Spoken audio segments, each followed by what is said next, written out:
அதாவது தமிழில் வந்து பிரபலமான அல்லது முக்கியமான எழுத்துக்கள் அத்தனையும் வந்து அவர் படிச்சிருக்கார்.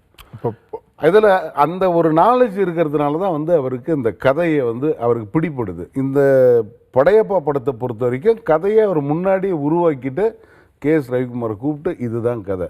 இப்போ அதுக்கு முன்னே முத்து படம் பண்ணாங்களே, அப்பையும் கூட அவர் ஒரு கதை சொல்லிட்டார், இந்த படம் இப்படி வரணும், நீங்கள் இதுக்கு ஒரு ஸ்கிரிப்ட் பண்ணுங்கன்றாரு.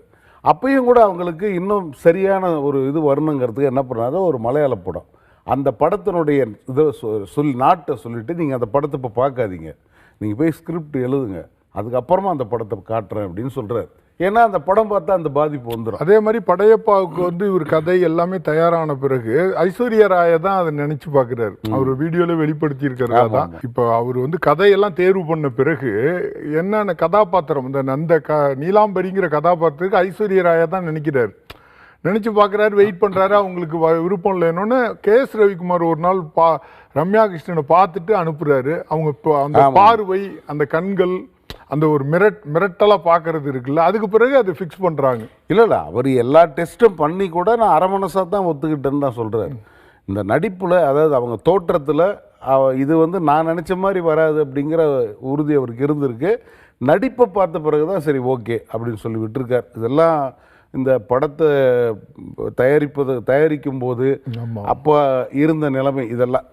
ஆக்சுவலாக இந்த படம் வந்து ரீரிலீஸ் பண்ண போகிறாங்க. எவ்வளோ தேட்டரு இந்த படம் எப்படி ரீரிலீஸ் ஆகுது அப்படின்னு பார்த்தா, it is equal to a massive new release. ஒரு டாப் ஹீரோ அவர் நடித்த ஒரு மாஸ் படம் ஒன்று ரிலீஸ் ஆகுதுன்னா அதை எப்படி தமிழ்நாட்டில் பெரிய அளவுக்கு ரிலீஸ் பண்ணாங்களோ அதுக்கு இணையாக இந்த ரீரிலீஸ் நடந்திருக்கு. தமிழ்நாட்டில் மட்டும் 460 திரையரங்குகளில் இந்த படம் ரிலீஸ் ஆகுது. இன்னும் உலகம் முழுவதும் ரிலீஸ் ஆகுது. உலகம் முழுக்க தமிழ்நாட்டில் மட்டும் 460 தியேட்டர்கள். நான் காலையில் கேட்கும்போது அது காட்சிகள் இன்னும் கூட அதிகப்படுத்தியிருக்கலாம். எப்படி பார்த்தாலும் 500 அரங்குகளுக்குள்ள இந்த படம் ரிலீஸ் ஆகியிருக்கோம். அதே போல் அண்டை மாநிலங்கள், கேரளாவில் ரிலீஸ் ஆகியிருக்கு, கர்நாடகா, ஆந்திரா. கர்நாடகாவில் பெரிய அளவுக்கு ரிலீஸ் இந்த படம். அதே போல் வட இந்தியாவிலும் அந்த படத்தை வந்து ரிலீஸ் பண்ணியிருக்காங்க. இது உலகம் முழுக்க ஒரு 600 திரையரங்குகள் வரைக்கும் அந்த படம் ரிலீஸ் ஆகியிருக்கும். இது வரைக்கும் இந்திய சினிமா வரலாற்றில் ஒரு பழைய படம், ஒரு 25 ஆண்டுகளுக்கு முந்தைய படம் ரீரிலீஸில் 600 தியேட்டருக்கு மேலே ரிலீஸ் ஆனது சரித்திரமே கிடையாது.